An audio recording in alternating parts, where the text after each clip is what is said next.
Károvaná košeľa síce v Čechách na zvolenie stačila, ale vy, priatelia Česi, už viete, že tá má svoje čaro len v kampani. Dosadiť generála do prezidentského kresla je poučné aj pre nás, tu na Slovensku.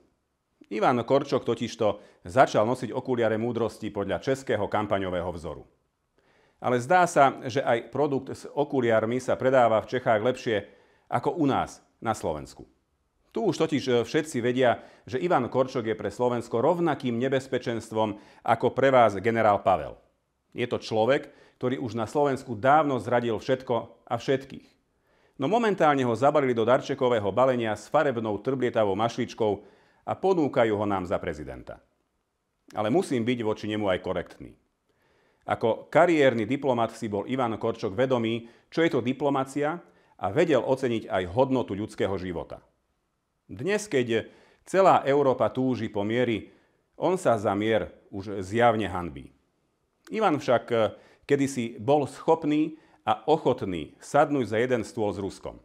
S tým Ruskom, ktoré obsadilo Krym. Pripomeňme si napríklad dátum 23.9.2021. V tento deň sa Ivan Korčok ako minister osobne stretol so Sergejom Lavrovom, s ktorým, ako on sám povedal, rokoval o okupácii Krymu. Zdôrazňujem, bolo to v čase, keď ruská noha bola už 91 mesiacov na Kryme.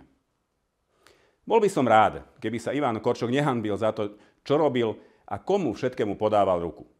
A zároveň, aby sa nikdy nehanbil za tie dni, kedy dokázal rokovať o miery. O tom miery, o ktorom už hovorí aj sám pápež.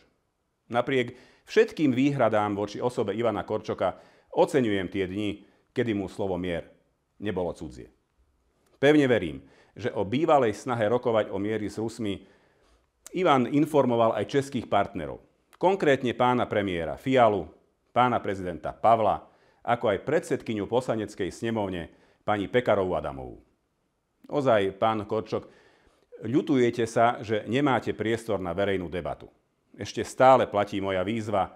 Poďme diskutovať na rôzne témy z očí v oči a bez okuliarov.